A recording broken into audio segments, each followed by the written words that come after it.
আসসালামু আলাইকুম ওয়া রাহমাতুল্লাহি ওয়া বারাকাতুহু। ইন্নাল হামদালিল্লাহ হামদাশ শাকিরিন ওয়া নাশহাদু আল লা ইলাহা ইল্লাল্লাহু ওয়াহদাহু লা শারীকা লাহ ওয়া নাশহাদু আন্না সাইয়্যিদানা নাবিয়্যানা কুদওয়াতানা ইমামানা মুহাম্মাদ সাল্লাল্লাহু আলাইহি ওয়া আলা আলিহি ওয়া সাহবিহি বারিক ওয়াসাল্লাম। আইয়ুহাল ইখওয়াতু ফিল্লাহ, আপনাদের সকলকে স্বাগত জানাচ্ছি এটিএন নিউজের রমজানের বিশেষ আয়োজন বিআরবি কেবলস নিবেদিত ইসলামী জীবন অনুষ্ঠানে, পাওয়ার্ড বাই মুনতাহা স্টিল এবং কো-স্পন্সরে রয়েছে এটিআই টাইলস।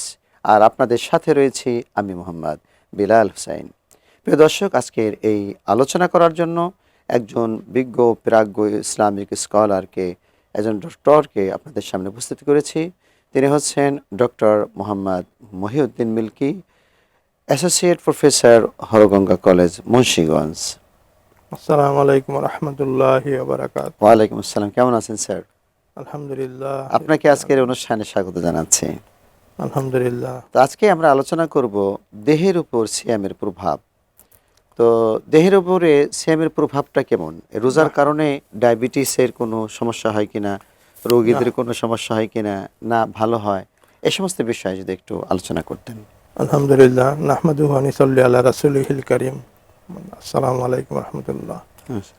সমস্ত প্রশংসা আল্লাহর, যিনি আমাদেরকে সৃষ্টি করেছেন এবং আমাদেরকে প্রতিপালন করছেন এবং আমাদেরকে শুধু দুনিয়াতে পাঠান নাই, দুনিয়া কিভাবে চলবো সেই জন্য গাইডলাইন, আমাদের জীবন যাপনের যে বিজ্ঞান, আল কোরআন মহাবিজ্ঞান নাজিল করেছেন। সেইখানে আমাদেরকে সিয়াম সাধনার জন্য বলেছেন যে অন্তত এই রমজান মাসে এক মাস হচ্ছে ফরজ, এছাড়াও নফল সিয়াম আছে, কিন্তু এটা হচ্ছে ফরজ, কম্পালসারি। আমাদের যে বিধান, আল্লাহর বিধান, আমাদের দুনিয়ার জন্য কল্যাণ করা, পরকালের জন্য কল্যাণ করা। এবং দুনিয়ার জন্য শারীরিক কল্যাণ আছে, মানসিক আছে, আধ্যাত্মিক কল্যাণ, স্পিরিচুয়াল, সব দিক থেকেই আমরা লাভবান হতে পারি। যেমন রমস ধাতু থেকে রমজান আসছে। রমস মানে হচ্ছে জ্বালিয়ে পুড়িয়ে দেওয়া, এবং তার মানে হচ্ছে আত্মার যে দূষিত জিনিস জমা হয়, আত্মা যে কুলুষিত হয় বিভিন্ন পাপের জন্য, লোভ, লালসা, হিংসা, অহংকার, এইগুলির যে নষ্ট করার একটা সহজ মাধ্যম হচ্ছে রোজা, রমজানের রোজা। এবং আত্মা এবং শরীরের মধ্যে যে জীবাণু জমা হয়, বিভিন্ন টক্সিক পদার্থ, এবং এটাকে ডিটক্সিফাইড করার জন্য রমজানের রোজা অনেক কাজ করে। এবং জাপানের বিজ্ঞানীও আবিষ্কার করছে যে সে গবেষণা করে অটোফেজি, যেটার নাম বলা হইতেছে, এবং উনি নোবেল প্রাইজ প্রাপ্ত হয়েছেন এই জন্য। মানে এই ফাস্টিং এর উপরে গবেষণা করে নোবেল প্রাইজ পেয়েছেন। ক্ষুধার্ত থাকে একটা না, তখন কোষগুলি খাবার হজম করার জন্য যে মরা কোষগুলি খেয়ে ফেলে, এবং মরা কোষগুলি এবং যেগুলি খারাপ কোষ সেগুলি নষ্ট হয়ে যায় এবং জীবাণুগুলি বার্ন হয়ে যায়। তো এই যে সিস্টেম, এতে করে মানুষ আরও বেশি দিন বাঁচতে পারে এবং তার রোগ প্রতিরোধ ক্ষমতা বাড়ে। এবং এতে করে তার যে যদি কথা বলতে পারতো, কিডনি, পাকস্থলী এবং লিভার, এরা যদি হার্ট কথা বলতে পারতো, তাহলে বলতো ভাই আমাদের একটু রেস্ট দেন, সারাক্ষণ তো কাজ দিয়ে ব্যস্ত রাখেন। মানে খাবার দেওয়া মানে হচ্ছে কাজ দেওয়া। স্টোমাক খুব মাজলুম হয়ে গেছে, লিভারও 12টা কাজ, এর মধ্যে হজম করা একটা কাজ। তো এই যে কাজগুলি করতে হয়, কিন্তু যখন একটা না অনেকক্ষণ আমরা উপবাস থাকি, তখন তারা রেস্ট পায় এবং তারা শক্তিশালী হয়।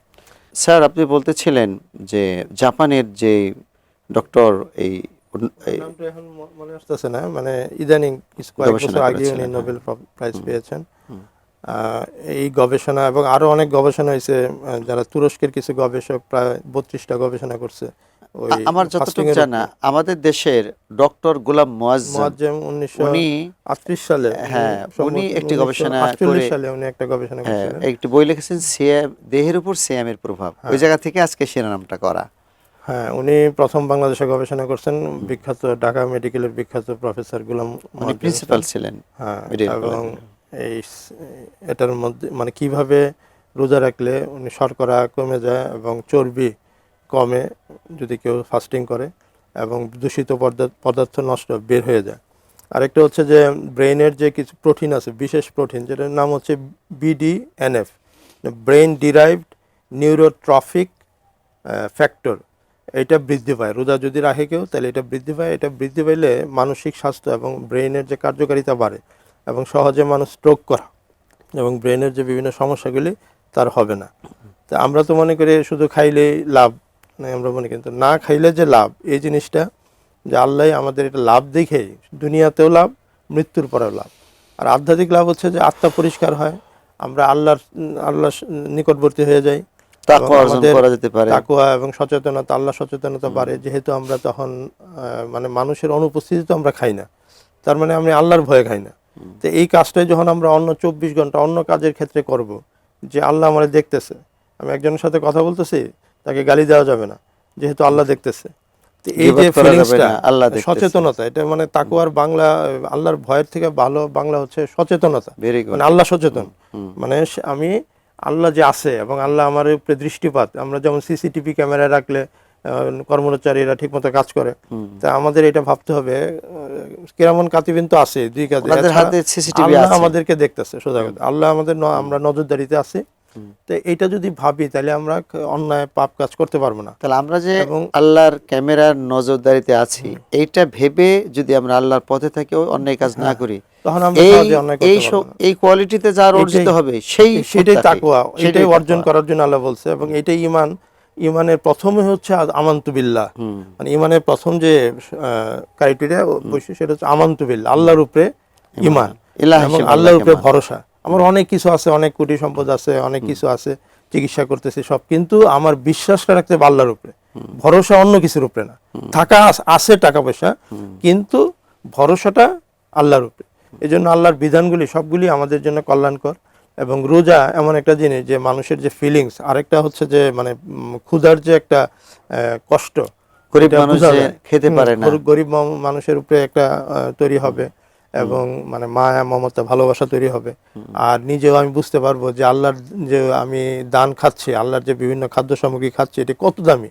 যখন আমি পানিটা খাবো ইফতারির সময় তৃষ্ণার্ত অবস্থা, এক ফোঁটা পানি আমি বানাইতে পারি না, সারা পৃথিবীর মানুষ মিলেও এক ফোঁটা পানি বানাইতে পারবে না, সেটা পানি হবে না। অক্সিজেন হাইড্রোজেন মিলেও এটা সুপেয় পানি হবে না।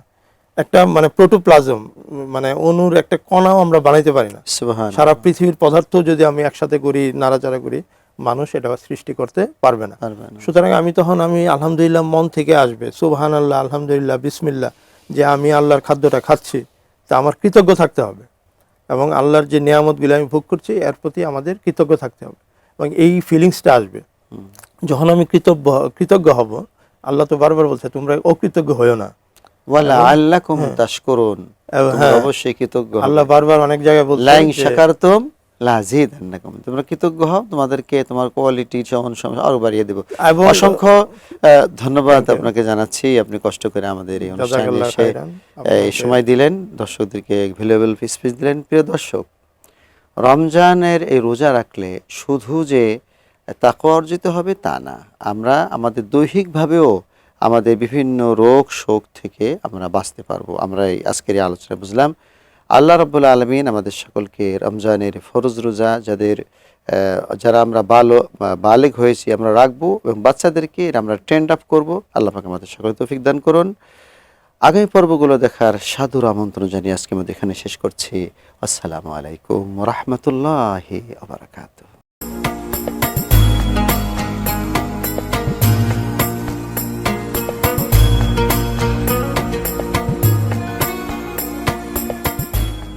সৌজন্যে BRB cable, powered by Muntaha steel, co sponsor ATI tiles.